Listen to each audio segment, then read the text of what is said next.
One thing I've learned working from home for an employer is that managers and bosses are inherently distrustful of people who work from home. I don't think they do this intentionally. It's a little bit more insidious than that. I think it's because they can't see that you're in a chair in their office from start to finish every workday. And because of that, there's a slight level of distrust that makes them wonder, are you actually reporting to work when you say that you are? Are you putting in a full day's work? Are you producing at the level that they expect? It's important for you to keep in mind that this is not necessarily their fault, but you are at a slight disadvantage.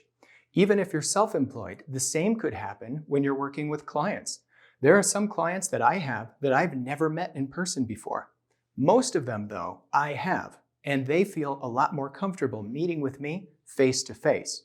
So whenever I have clients that I work with remotely, where I don't actually get to meet them in person, I'm extra aware of just how fragile that level of trust can be. When they can't see me and shake my hand and look at my setup and see what I'm working on when I'm working on their project, I have to make sure that I'm instilling them with as much trust as possible. Again, whether you're self-employed and you're working with clients, or if you're working for an employer, the burden of proof is on you to make sure that you're the one staying in good communication with them and they don't feel like you're hard to get a hold of or that you're unreliable. Just keep in mind that when you work remotely, it's always going to be one step removed from the ideal scenario, at least in some people's minds. Using a contemporary example, there are a lot of people working from home right now as I record this video due to the coronavirus pandemic. I promise you though, many employers are chomping at the bit to get their employees back in the office and get things as close to normal as they were before.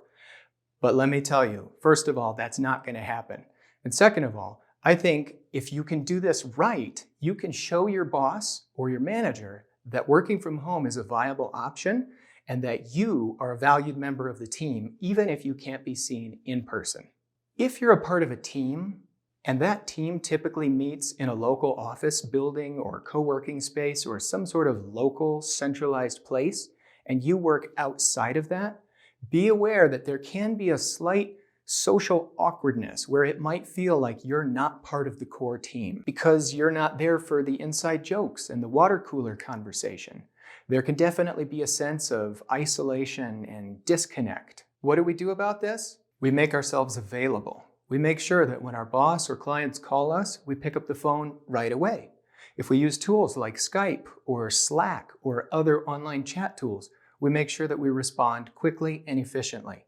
Anything that you can do to assure the people around you that even though they can't see you, you are a committed member of the team and you're available and you're working on their project. That's what it's going to take in order to instill enough trust so that everybody's working on the same page.